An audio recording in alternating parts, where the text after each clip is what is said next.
So welcome back to some more Grand Theft Auto Vice City. In this part, we will be purchasing the printworks and completing its first mission called accidentally dropping a bowl of a particular Heinz food product.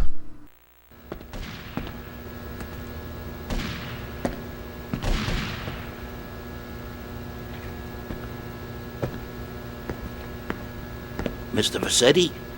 Hey, you bought the old printworks? Yeah, my old man used to work on these. I used to spend the evenings with him cleaning the rollers. I was gonna follow him in his trade, but I lived a different life. You planning on selling the old machinery? Breaking it down? I'm thinking we might print something. A newspaper, a magazine. Oh, crap, Sonny. Low-grade crap. I've always fancied printing money. It ain't too hard. You know, I've been doing it on a small scale for years. Really? Sure. But we need some good quality plates. Of course. There's a counterfeiting syndicate already operating in Florida. A syndicate? Yeah, well, just rumors is all I've heard. I know a man who's good with rumors.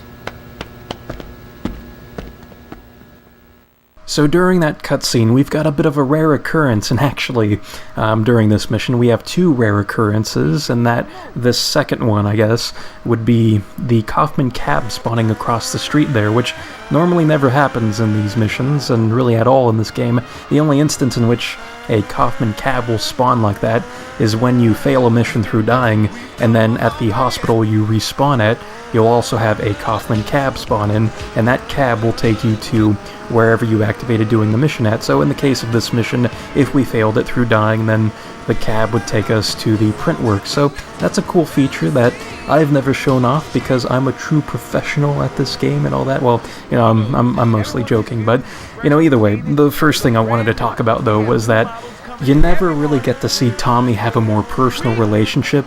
It's mostly just business with the people he comes across. But with Colonel Cortez and then now Ernest Kelly, he reveals himself in a non-sexual way a bit, in that he kind of provides background as to kind of his past with his father and whatnot. And cutscene.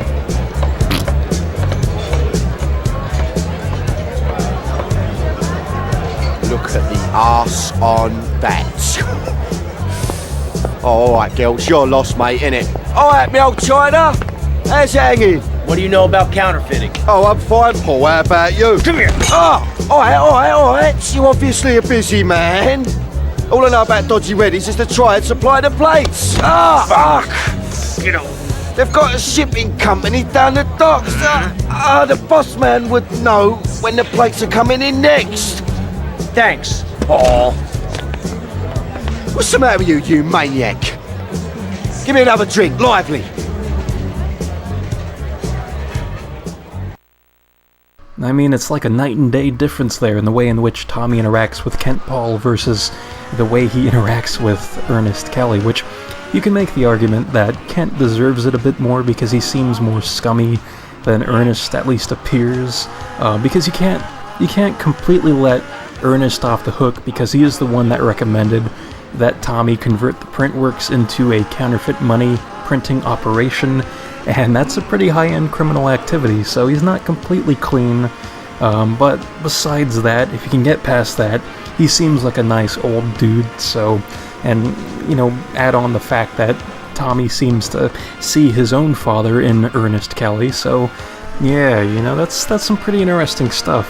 And something else that's pretty cool is that in the opening cutscene for this mission, you have Tommy mentioning that he was going to follow his father's trade, but then he ended up living a different life, so I think that would be kind of interesting to see those events that occurred in Tommy's life to kind of make him who he is and kind of change his and influence his decision-making to make it to where Tommy has now become this career criminal and seems to be okay with it, although at this point there's really no going back to living a normal life, you know, especially with Sonny Forelli after you and whatnot, and now you've kind of built up this empire in Vice City, so yeah, you've got all these different things, and I mean, you can bring up so many different characters that you would be interested in finding out more about, like Phil Cassidy, for example. Man, what a backstory he probably has, you know, So anyways, we're getting a bit too off topic now.